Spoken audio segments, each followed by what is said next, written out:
how do you, and I know you had to adjust before with COVID, but like how do you adjust on the fly this quickly? Is it kind of something you're used to at this point? Yeah, we found out earlier this morning, maybe early this afternoon, I guess late morning. I guess I can't really put a time on it for you.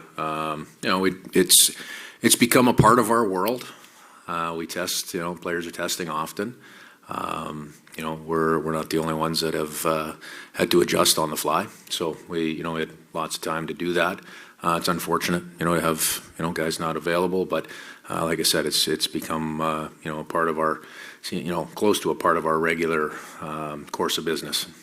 The last time this happened, you got guys cleared for the Vegas game pretty quickly. Is there any chance any of them would be ready for Edmonton, or is that out of the question? There's always a possibility. I'm not speculating that that's going to happen, though.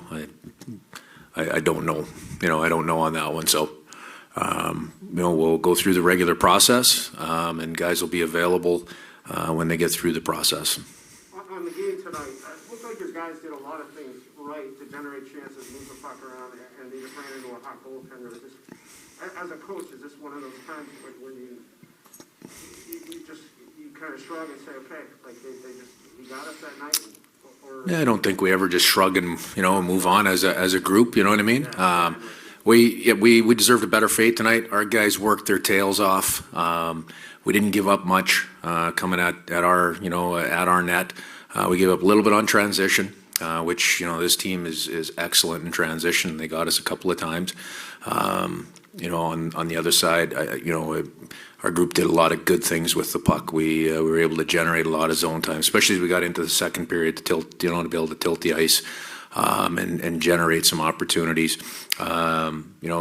They also did a good job defensively inside. We didn't get to a lot of seconds. Their goaltender was there and did a real good job on a couple of real good opportunities, but right down to the wire. Even if you look at the 6-on-5 opportunity, that's one we'd like a better fate on, but we didn't get it. How much of an impact has Yanni Gord had on the roster since he came back? Well, he has a big impact. Obviously he's a big part of our team, and to have a guy that can play up the middle with the energy that he has is very important. So he's he means a lot to our hockey team. Dave, the other day you talked about this team needs to be comfortable playing in close games. Close game tonight, it looked like you guys, even though you didn't get the win, played with poise when it was 1-1 or even 1-0. Did you feel that that's a positive, the way they handled that pressure in a close game? Yeah, I'll be honest with you. The only part of the game I didn't, as a group we didn't like was, a couple of the transition plays against in the first period, and those are very limited. Other than that, we don't like the outcome.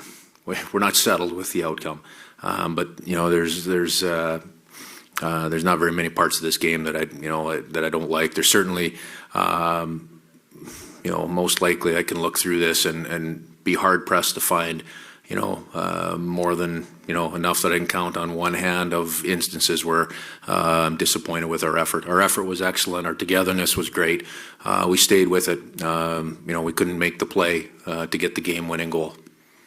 Coach, when you know you have a back-to-back and a plane flight in the middle, do you coach any differently? Do you allocate your minutes any differently, or the morning skates, or anything else?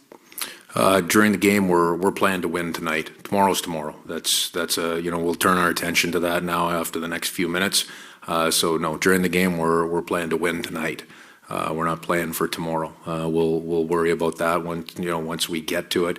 Everything's crafted as you go in, in terms of wanting to have the greatest amount of energy possible every night. So when you talk about morning skates and practices, and how you craft the days off, that all goes into it. Sometimes you look 3, 4, 5, 6 days in advance. Some decisions are made based off the schedule that's coming up. Coach, the power play had some great chances tonight, but just no payoff. What are your thoughts on the development of that special teams unit? Tonight was a nice step for our power plays. We made some changes on both units, even though Paul wasn't on the bench with us. There were some changes that we made, and overall our possession was good. Our opportunities were pretty good. We weren't able to finish one. So sometimes it's hard to stay positive when you're pushing to score, and as a power play unit, that's your That's where your focus is at, is being able to finish.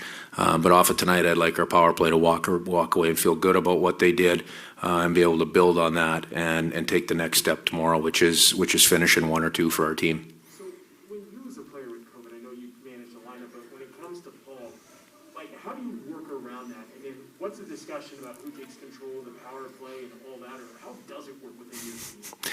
There's a lot of moving parts in behind the scenes.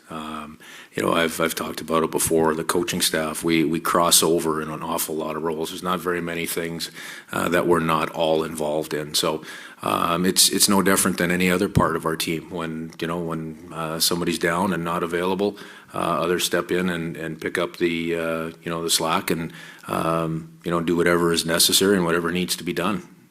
Tomorrow's another real tough test, obviously, with some superstars in that lineup. What needs to happen to be able to beat those guys?